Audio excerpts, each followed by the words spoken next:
Le soutien de l'Australie à la famille royale britannique pourrait s'affaiblir pendant le règne du prince Charles, a prévenu un expert royal.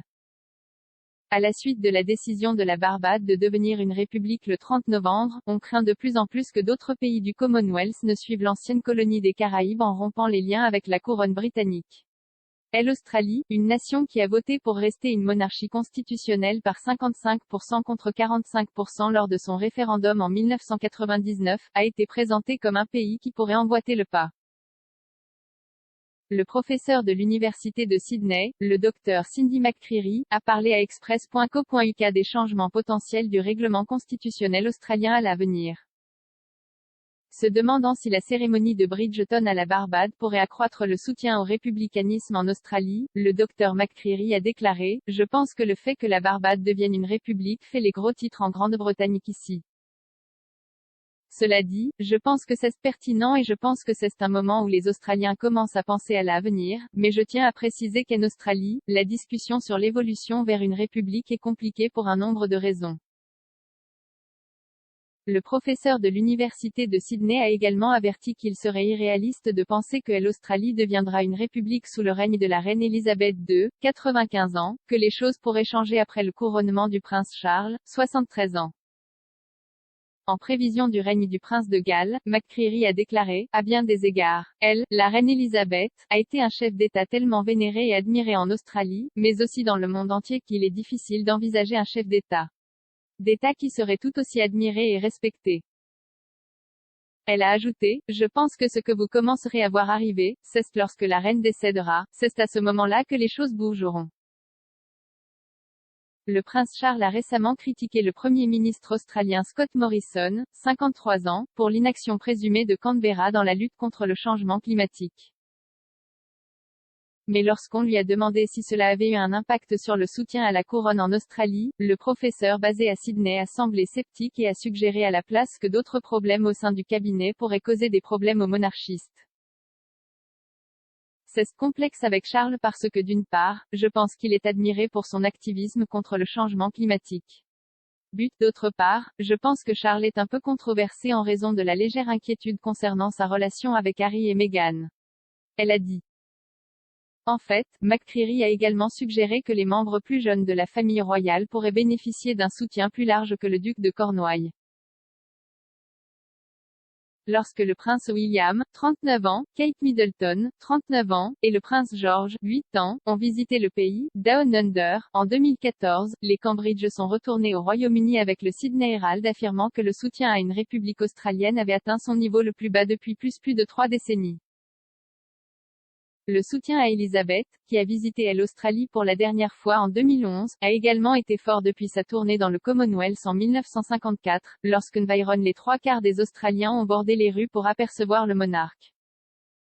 Cependant, le Dr McCreery a affirmé que les jeunes Australiens et ceux de l'extérieur de la communauté anglo-celtique du pays soutenaient beaucoup moins la famille royale. Le professeur a également souligné la nécessité de considérer ce qui remplacerait la monarchie constitutionnelle lors de la réflexion sur la façon dont un référendum pourrait se dérouler. La principale leçon du référendum de 1999, a-t-elle expliqué, est qu'il faut avoir le soutien du public sur le mécanisme de détermination du prochain chef d'État. Il y a eu beaucoup de critiques en 1999 selon lesquelles la question, la façon dont elle était posée, était déroutante pour les gens. McCreery a ajouté, s'il existe un programme républicain crédible avec un mécanisme très clair, bien compris et largement soutenu pour sélectionner le prochain chef de l'État et, idéalement, des candidats remarquables que les gens soutiennent largement, je pourrais nous voir devenir une république dans les 10 prochaines années.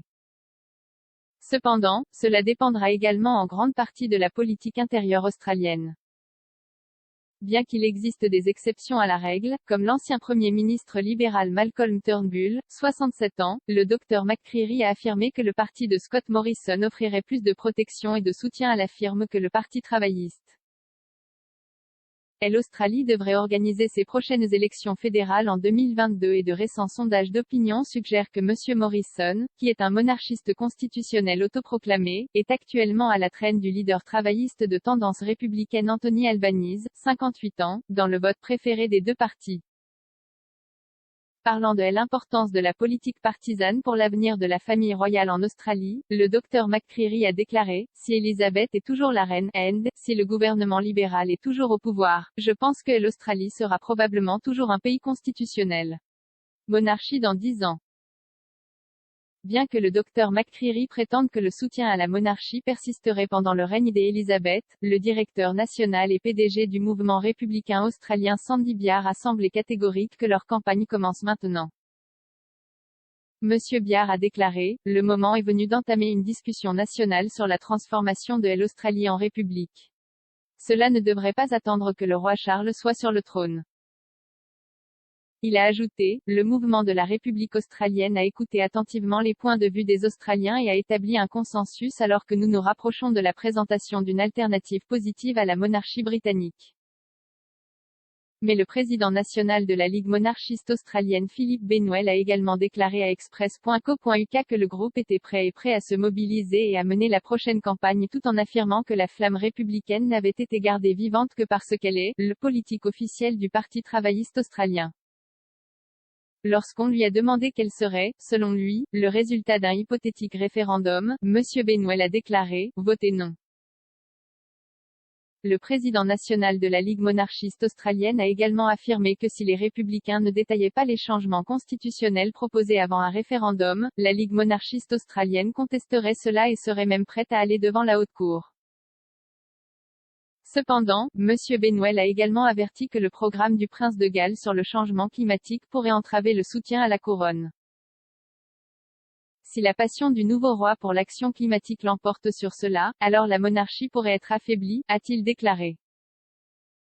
Express.co.uk a également contacté le bureau de presse du Premier ministre australien pour obtenir de plus amples commentaires sur les projets constitutionnels de Canberra à l'avenir.